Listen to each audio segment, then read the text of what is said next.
नमस्कार, आप देख रहे हैं भारत समाचार लाइव और मैं हूं आपके साथ साक्षी।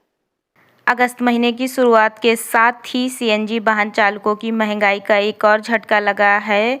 सीएनजी की कीमत में प्रति किलो 4 रुपये की बढ़ोतरी की गई है। इस बढ़ोतरी के बाद अहमदाबाद में सीएनजी का नया भाव 94.02 रुपये प्रति किलो हो गया है। सीएनजी की कीमतों में लगातार हो रही बढ़ोतरी के कारण खास तौर पर ऑटो रिक्शा चालकों का खर्चा काफ़ी बढ़ गया है। इससे पहले 19 जुलाई 2026 को सीएनजी की कीमत में प्रति किलो 2 रुपये की बढ़ोतरी की गई थी।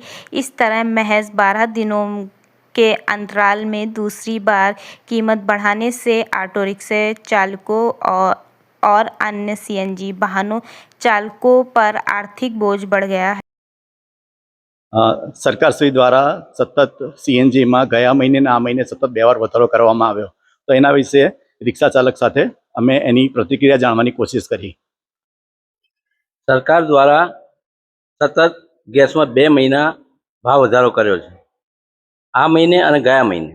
એટલે અમારી માગ છે કે મિનિમમ અમારું રિક્ષા ભાડું 30 રૂપિયા હોવું જોઈએ। અમારું ઘર ચાલે નહીં, અમને આ મોંઘવારીમાં પોસાય નહીં।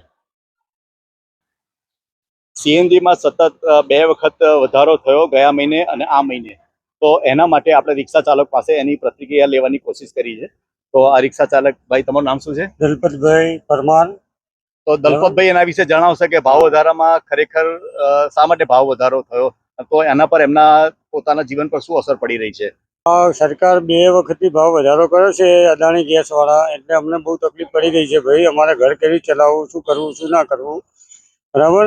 પહેલા 2 રૂપિયા વધાર્યા, 88-86 રૂપિયા કર્યા, પછી 88 કર્યા અને અત્યારે 4 રૂપિયા વધારી દીધા, 90 રૂપિયા કર્યા। એટલે અમારે જવું ક્યારે, શું કરવું હવે?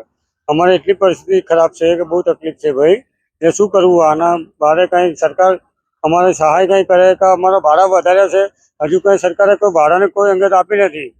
સરકારે મિનિમમ ભાડું નક્કી કર્યું છે, એમાં તમે કેટલું મિનિમમ ભાડું ઈચ્છો છો? 30 રૂપિયા મિનિમમ ભાડું અત્યારે સરકાર અમને કરી આપે, 30 રૂપિયા કરી આપે તો સારું। અમને મિનિમમ 30 રૂપિયા કરવા માટે તમે કેટલું બધું કર્યું છે સરકારને, પણ સરકાર કંઈ સાંભળતી જ નથી। અત્યારે અમારે કરવું શું?